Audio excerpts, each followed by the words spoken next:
Hey guys, Erin Helle here with the Grow With Me series. We talk about business, wealth, and health.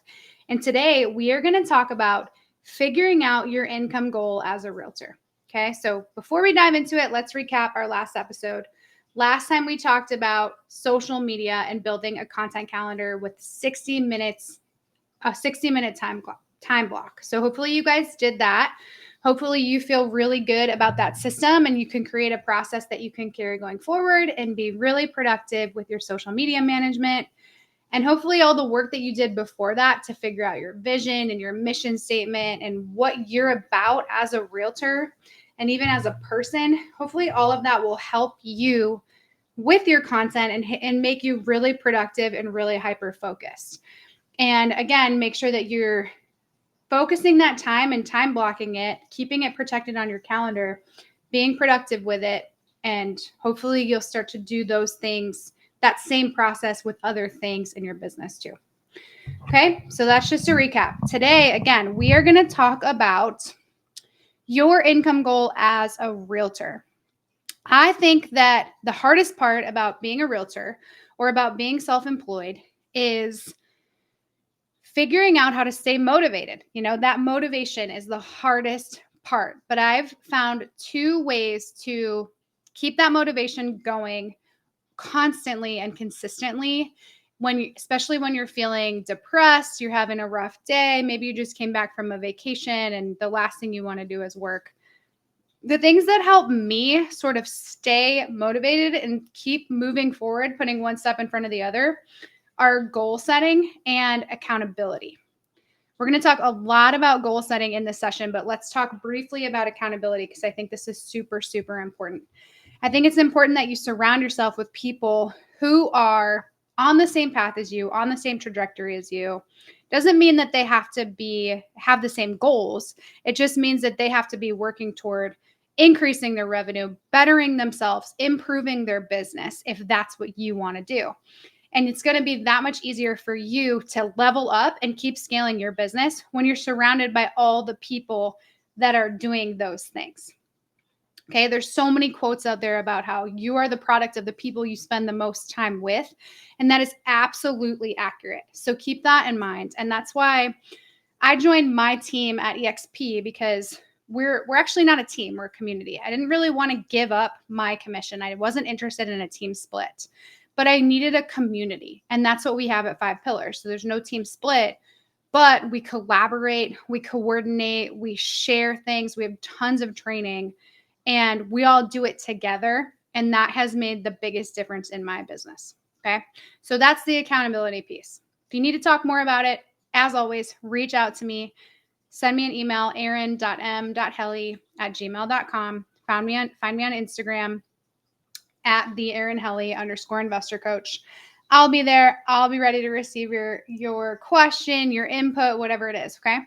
So let's get into the goal setting piece of this. So it's easy to come up with an income goal, right? It's easy to say, I want to make 12 grand a month. I want to make 20 grand a month. But if that's not grounded in anything, if that's not based on anything, it's probably not going to be very motivating. If you figure out what that number is for and about and what it does for you, it's going to be that much more powerful. And I know you guys have heard me say this before. If it doesn't light your soul on fire, you got to go back and do it again. Okay. So when you're going through this exercise to create this income goal, your motivations need to light your soul on fire. And that's what's going to allow you to be successful. And again, stay motivated in pursuit of these goals. So let's start with, take out a clean piece of paper or an Excel sheet, whatever you want to do, however you work. You can just do notes in your phone as well. And write down your monthly expenses, all of your needs, the things you need to pay for first and foremost every single month. These things are going to be like your rent payment or your mortgage payment, your utility bills. It's going to be your groceries, anything that you have to pay for. Maybe you have to pay for lawn care, you have to pay for an HOA, whatever it is, write it down, write down what it is, and write down how much it costs. Every single little thing, gas, electric, water, your lunch expenses if you go out to eat during the week or entertainment. Well, actually, we'll get into wants in a second. So this is just your needs. So your groceries, again, utilities, anything you have to pay for every single month. Maybe you have a car payment. Maybe you have a student loan you have to pay off. Maybe you have some credit card debt you're working to pay down. Make sure that you list all of those things in there. Once you have all your needs written down, you can shift over to your wants. And here you want to think about travel expenses, entertainment expenses. You want to think about the things that you want to do. Maybe you want to buy a new movie on Hulu every month or a new video game every month. Put that number in there, what that cost associated with that thing is. So think dining out, think going to the movies, going to theater, whatever it is that you want to do, write it down with a dollar amount associated with each thing. Then after that, think about how much money you'd like to save every single month and put a dollar amount to that. And then a separate amount for how much you want to invest every month.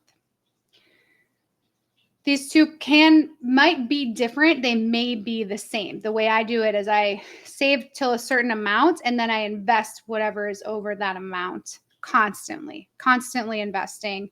But savings in a good place first. I want to have my reserve where I want it to be and where I can feel comfortable and where I can sleep well at night without stressing about a rainy day or something happening to my car or whatever.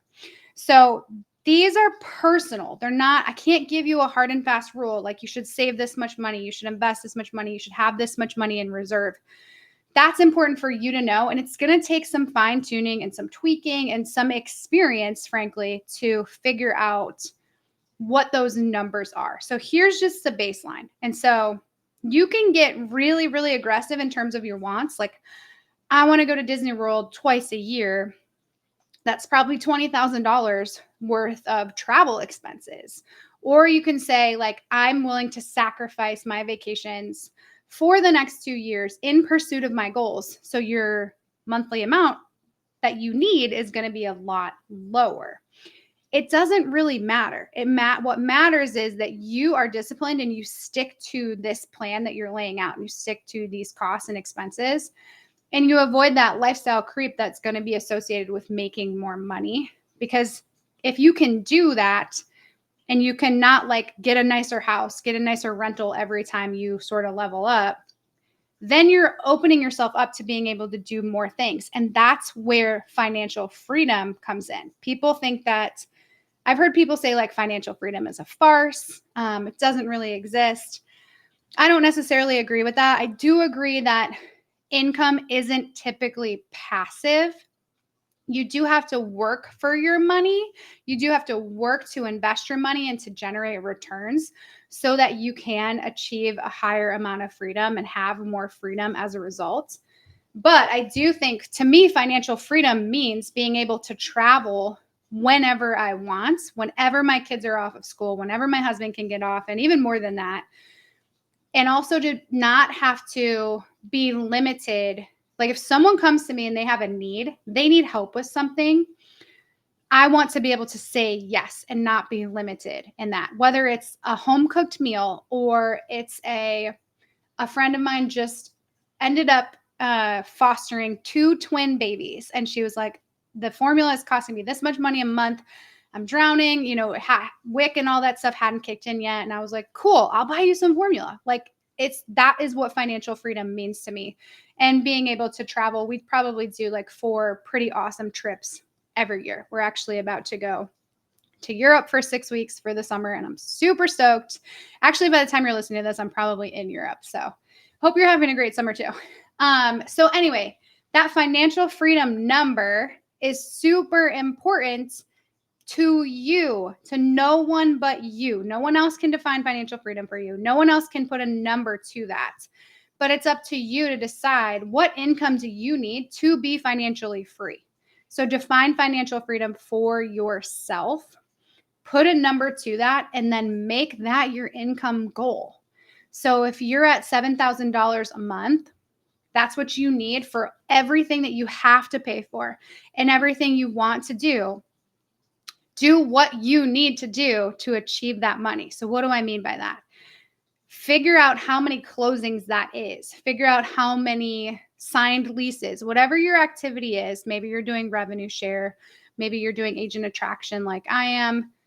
Figure out how many people you have to convert to get to that dollar amount and what effort you need to put in to achieve that output.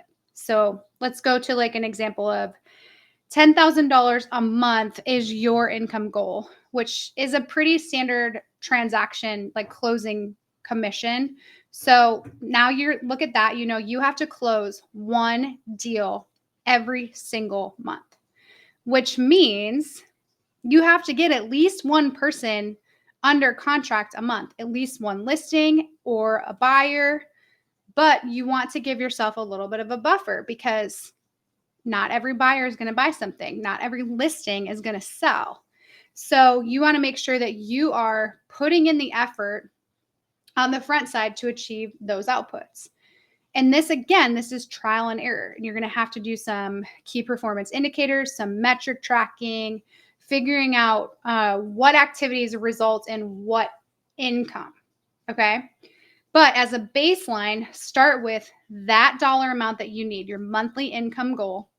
Backwards plan to how many closings you're going to need, and then backwards plan to how many contracts you're going to need, and backwards plan from there to how many new connections you're going to need, how many people you're going to have to add to your database, to your email list, so that you are constantly generating that income month after month and constantly able to replicate that same model. And as you do that, you're going to get more and more efficient. You're going to figure out what activities are most productive, what things you need to do to achieve those goals. And then you just tweak those things and you pull those levers and you focus on specific things to increase your monthly income. Okay? Hopefully that makes sense. So it's all about backwards planning, but for your financial freedom number or your monthly income goal, go through all your needs, all your wants, plan for savings, plan for investments. Make sure you're considering the splits that your broker is taking when you calculate this number. And then go from there. Figure out how many closings you need. Figure out how many clients that means you have to get signed or agreements with.